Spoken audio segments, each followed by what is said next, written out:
My wife looked me in the eyes and said she needed space. Not a divorce, not a separation, just a break. I loved her enough to respect it. The night my wife asked for a break, I thought I was losing my marriage. I had no idea I was about to lose the man I used to be. 3 weeks later, I found her in a place she promised she'd never go, with a man she swore meant nothing. And in that moment, something inside me didn't just break. It disappeared. She thought I would cry. She thought I would beg. She thought I would wait. What she never imagined was that I would become the man who would quietly erase her from the future she had planned.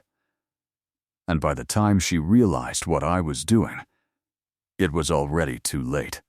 My name is Adrian Mercer, and for 11 years I thought I had a marriage most men would die for. My wife, Lauren Mercer, had the kind of smile that could calm a room. She was sharp, beautiful, ambitious, and carried herself in a way that made people trust her instantly. We met in Chicago when we were both still trying to become something. I was working 70-hour weeks in commercial real estate, and she was building her career in marketing. We didn't have an easy beginning, but that was the beauty of it. We built our life from the ground up. Our first apartment was barely bigger than a garage. The heat barely worked in winter. The ceiling leaked every time it rained. We had folding chairs for a dining table and drank cheap wine out of coffee mugs because we couldn't afford glassware. Back then, we laughed at everything. We used to lie awake and talk about our future like it was a movie waiting to happen. A house in the suburbs. Maybe 2 kids. Summer trips to the coast. A dog with a ridiculous name.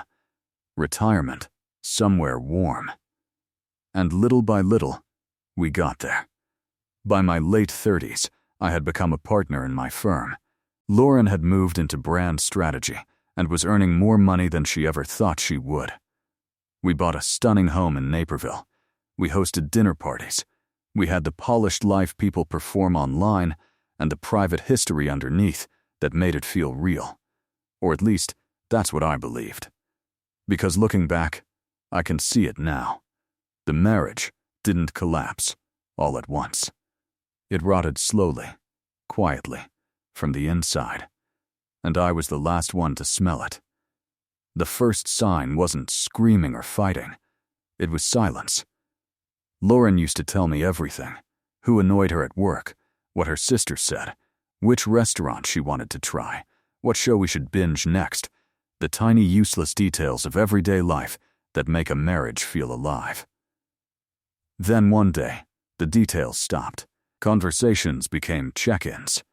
Kisses became habits. Dinner became something we sat through. I told myself it was stress. She was working on a huge account. I was buried in a development project that had gone sideways. We were both exhausted.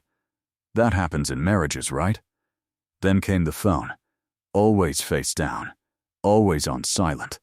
Always within reach.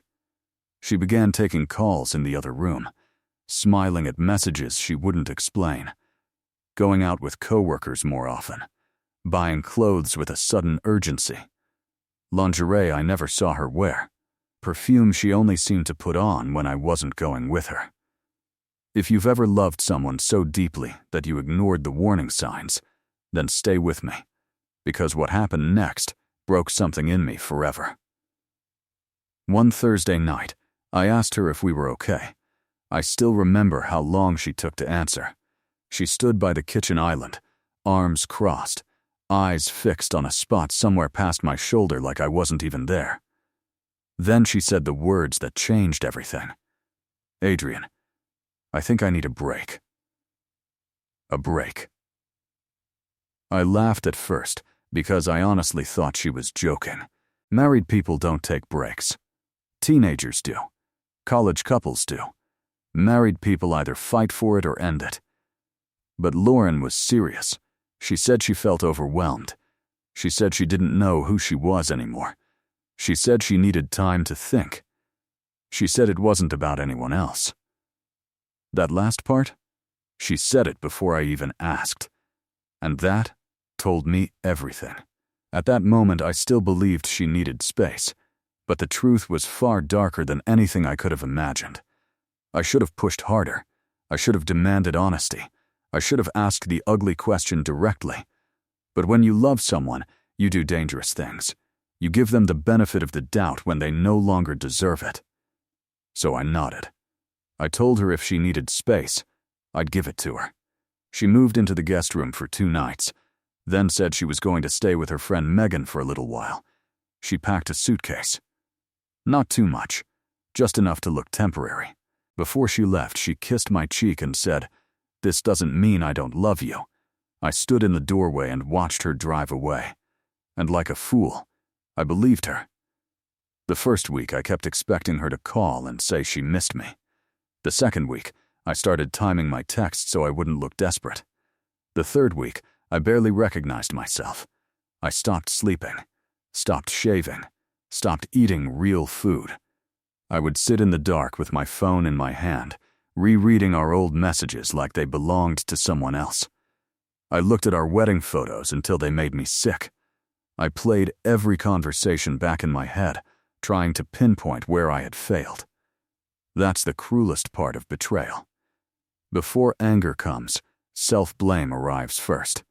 You wonder if you worked too much, if you became boring, if you missed signs, if someone else became what you stopped being. Lauren answered less and less. Her replies grew colder. "Just need time. Please don't pressure me. I'm trying to figure things out. You're making this harder." I was making this harder? She left our home, barely spoke to me, and somehow I was the one making things hard. One night I called Megan. I didn't tell Lauren. I just called. Megan answered on the second ring, sounding confused. When I asked if Lauren was with her, there was a pause so long I could hear my own pulse. Then she said, "Adrian, Lauren hasn't stayed here."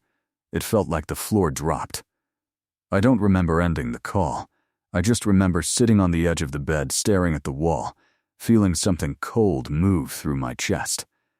That was the moment hope died, and suspicion took its place. I didn't become a detective overnight. But pain makes you resourceful. The next day I checked our shared credit card statements. There were charges in downtown Chicago, boutique hotel payments, upscale restaurants, rideshare charges at strange hours, a wine bar I knew we'd never been to together. I followed the pattern. 3 nights later, I parked across from a luxury apartment building in River North just before 8 p.m. My hands were shaking so badly, I nearly dropped my keys. I didn't know what I expected. Maybe I thought I'd see her alone. Maybe I thought there'd still be an explanation. Maybe some stupid part of me still wanted to be wrong.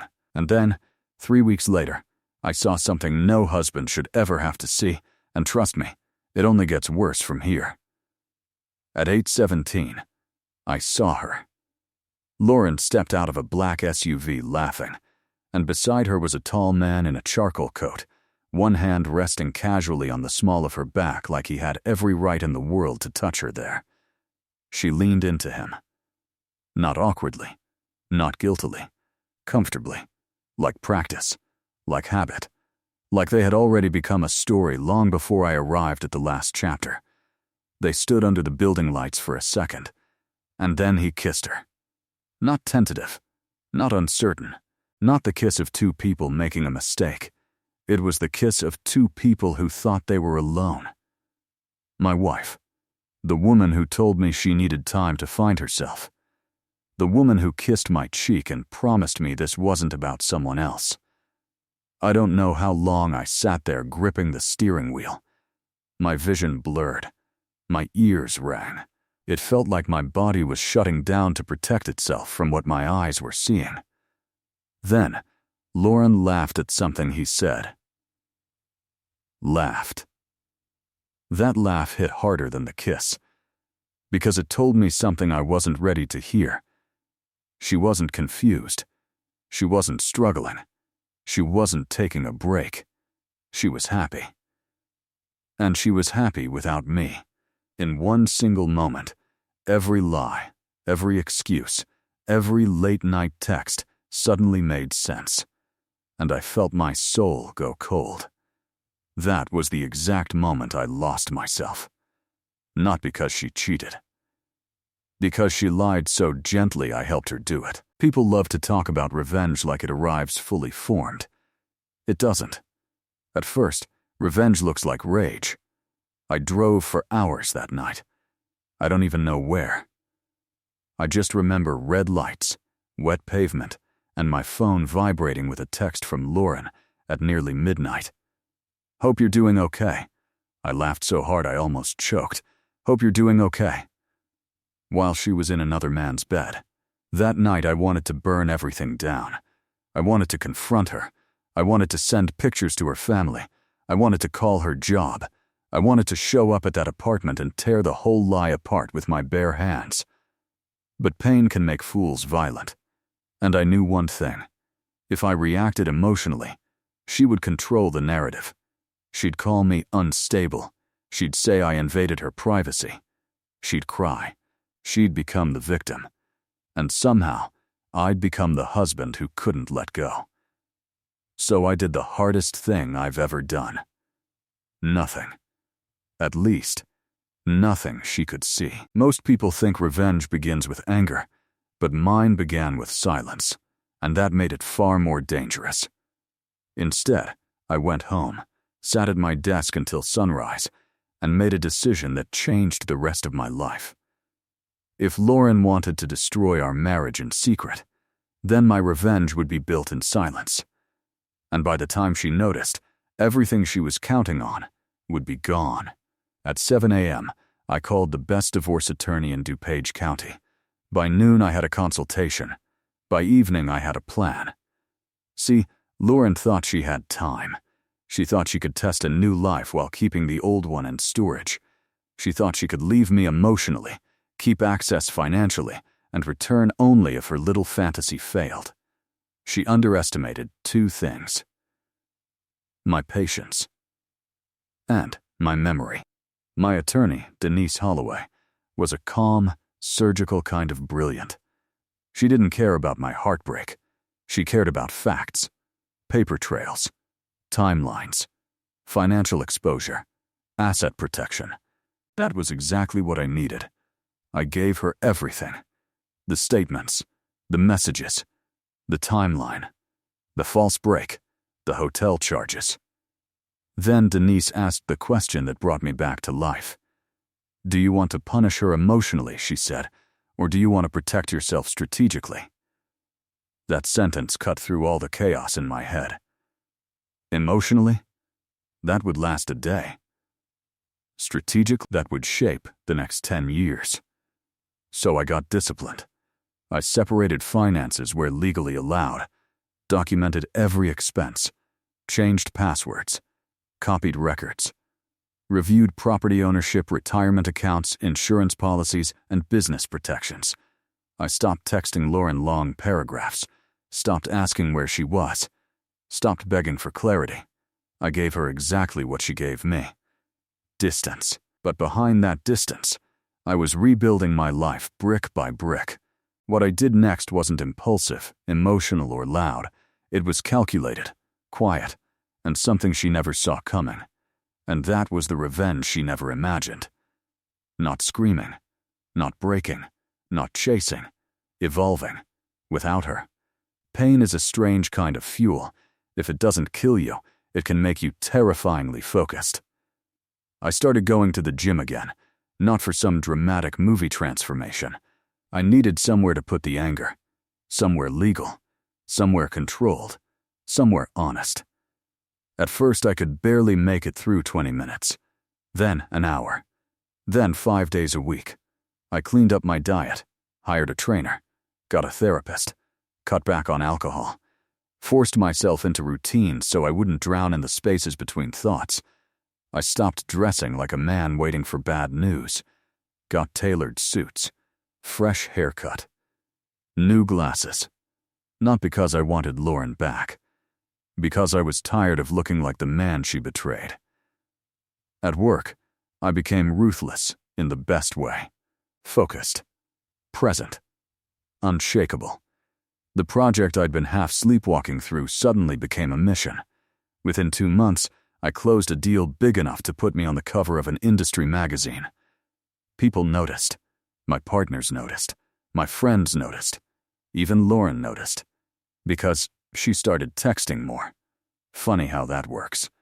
The second I stopped chasing, she began circling back. "Hey, stranger. You look good in that article photo, proud of you. Maybe we should talk soon." Talk? Now she wanted to talk? I kept my replies short and cold. "Busy. Thanks. We can coordinate through email." I could feel her confusion through the screen. She thought she had paused me. She thought I was frozen in heartbreak, waiting for instructions. But I was gone. The version of me she left behind no longer existed. And for the first time, I think she felt fear. A mutual friend named Trevor invited me to a rooftop birthday party in the city. I almost didn't go. I still hated crowded rooms, still hated the pity in people's eyes, still hated being the man everyone whispered about. But Trevor insisted, so I went. And that night changed everything. Lauren was there. She hadn't told me she'd be there, of course. Why would she? Ambush was always easier when she controlled the stage. She looked stunning. Emerald dress, soft curls, that practiced elegance she wore like armor. And for a second, I saw the woman I married. Then I looked closer. She seemed unsettled, scanning the room, checking her phone, drinking too fast. And when her eyes landed on me, I saw something I never thought I'd see from Lauren Mercer. Shock. Not because I was there. Because I was there smiling, talking to people, looking healthy, looking composed, looking wanted. That night I spent most of my time talking to Rachel Bennett, a corporate attorney Trevor knew from Boston. Smart, sharp, funny, and completely uninterested in drama. We weren't flirting in some over-the-top way, but the energy was easy, clean, adult. Lauren saw every second of it. Later that evening, she cornered me near the bar. "Can we talk?" she asked. Her voice was low, urgent. I took a sip of bourbon. "About what?" She blinked like the question offended her. "About us." I almost smiled. Us. 3 weeks in another man's arms, months of lies, and now suddenly there was an us. I looked her dead in the eye and said, "There hasn't been an us for a while, Lauren. You just didn't realize I figured that out." She went pale. For a second, the mask slipped. "I think you're misunderstanding things," she said. Misunderstanding. That word nearly made me laugh in her face. Instead, I leaned closer and said quietly, "I know about River North." Her lips parted, but no words came out. I watched the blood drain from her face. Then I stepped back and walked away.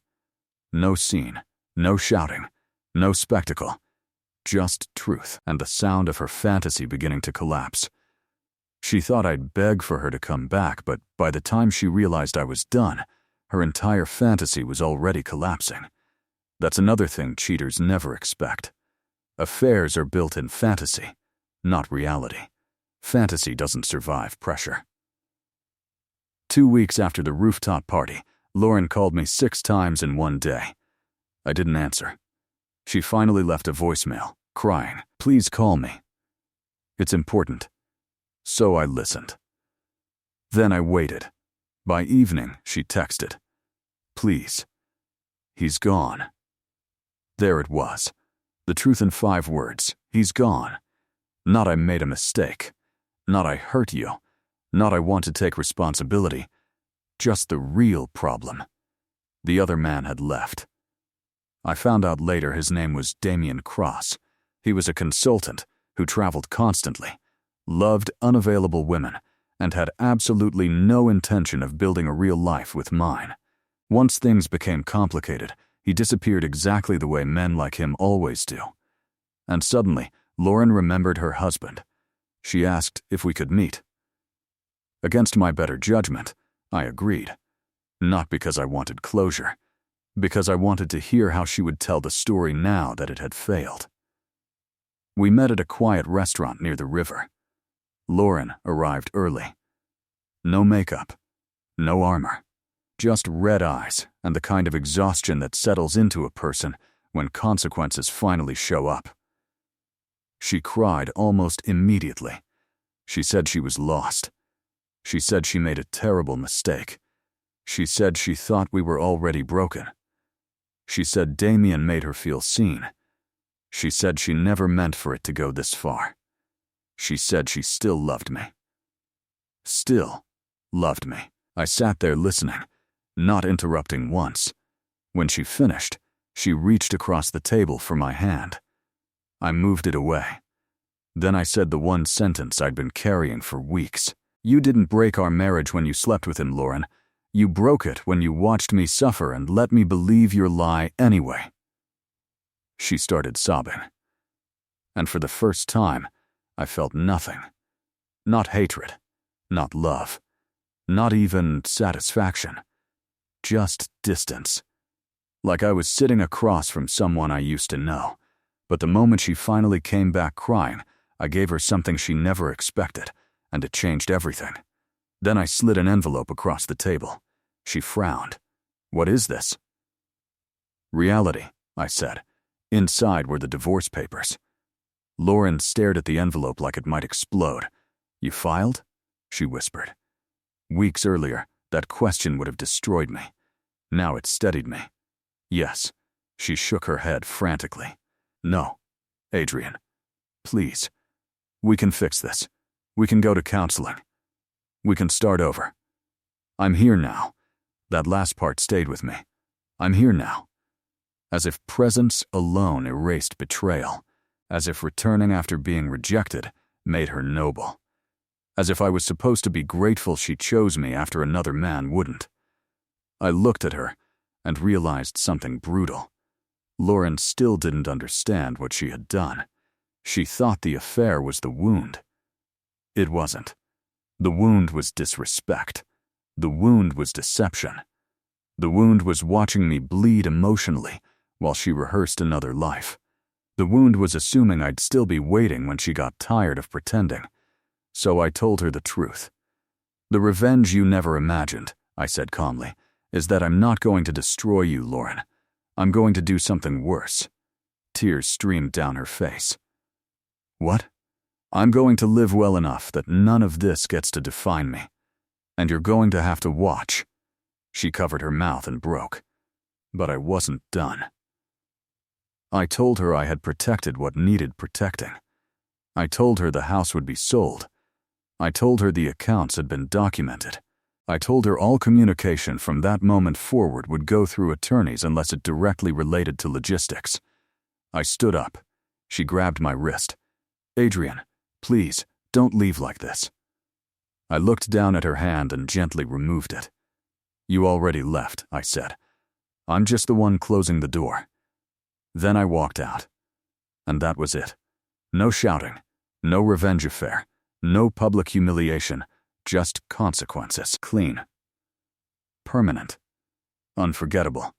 That was the revenge she never imagined. Because she expected pain. She never expected discipline. Divorce is not cinematic. It's paperwork, signatures, logistics, awkward silences, and the slow dismantling of shared history. We sold the house 6 months later. Watching strangers tour the kitchen where we once danced barefoot was surreal. Seeing our bedroom emptied felt like viewing the skeleton of a lie. Lauren tried several times to reopen emotional conversations. I didn't let her. She wrote letters. I didn't answer them. She sent long texts on birthdays and holidays. I ignored most of them. Not out of cruelty, out of survival. Some doors have to stay closed because your healing depends on it. Over time, I learned pieces of what happened after Damien left. Lauren's family found out. Her sister stopped speaking to her for months. Friends chose distance. Her career took a hit after her emotional spiral started affecting work. Nothing dramatic, just the quiet unraveling that happens when someone spends too long building life on dishonesty. As for me, I moved into a high-rise downtown for a while, traveled more, reconnected with old friends, kept therapy, kept training, kept choosing the version of myself built after the fire instead of the one that burned in it, and slowly, life stopped feeling like recovery. It started feeling like possibility. Rachel and I stayed in touch after Trevor's party. What began as occasional messages turned into dinners, then weekends, then something steady and real. She knew my history, but never treated me like damaged goods. She didn't ask me to perform strength. She respected silence when I needed it and honesty when I offered it. Being loved after betrayal is a strange thing. At first, you don't trust it. Then, you don't trust yourself with it. Then one day, you realize peace feels unfamiliar only because chaos used to feel like home. Rachel didn't save me. That's important. I saved me. She just met the man who came out on the other side. About a year after the divorce was finalized, I saw Lauren at a charity gala downtown. I was there with Rachel. Lauren was alone. She looked beautiful, because of course she did. But beauty and happiness are not the same thing. Up close, I could see the difference. She saw me too. For a second, the room seemed to hold its breath. Then, she walked over. Rachel, graceful as ever, excused herself to greet someone she knew across the room. Not possessive, not threatened, just secure. Lauren stood in front of me, twisting a champagne glass between her fingers. "You look happy," she said. I smiled politely. "I am." She nodded, swallowing hard. "I'm glad." I could tell she wanted to say more. Maybe apologize again. Maybe revisit the ashes. Maybe ask the question people always ask when they're the ones who ruined everything. What if? What if I had stayed? What if I had chosen differently? What if I had told the truth sooner? What if I had not mistaken your love for weakness? But some questions don't deserve answers. Lauren glanced toward Rachel, then back at me. "She's lucky," she said softly. I shook my head. "No," I replied. "We're lucky because we found each other, honestly." That hit her. I saw it in the way she looked down immediately, blinking too fast. Then she whispered, "I really did love you." Maybe she did, in her own flawed, selfish, temporary way. But love without loyalty is theater, and I was done applauding performances. So I gave her the only ending left to give. "I believe you," I said, "but not enough." Then I nodded once and walked away. This time, for good. If you've been betrayed, I need you to understand something. The person who lies to you will often expect you to collapse. They expect tears. They expect begging. They expect chaos. They expect you to remain emotionally available while they explore every version of life that excludes you. Do not give them that power. You do not need revenge that gets you arrested. You do not need revenge that humiliates you too. You do not need revenge that turns you into the villain of your own story. The most terrifying revenge is self-respect. It is silence when they expect pleading. It is structure when they expect breakdown. It is discipline when they expect rage. It is rebuilding so completely that their return no longer matters. Because the truth is, the moment they realize they can't come back and find you waiting, that is the moment the consequences become real. Lauren thought she was taking a break. What she was really doing was gambling. And she lost. Not because I ruined her, because I stopped being a man she could use as emotional storage. I stopped volunteering for my own disrespect, and once I did that, everything changed. So if you think this story ends with betrayal, you're wrong. Because the real ending begins when a broken man decides to rebuild without the person who destroyed him. My wife asked for a break. 3 weeks later, I found her with another man, and after that, I lost myself. But not forever. I lost the broken version of me, the begging version, the blind version, the version that confused loyalty with endless tolerance. And the revenge she never imagined? It wasn't revenge at all. It was becoming a man she could never reach again. A man who didn't need closure, didn't need explanations, didn't need her regret. Just peace. And trust me, nothing haunts a betrayer more than the life you build after they thought they destroyed you.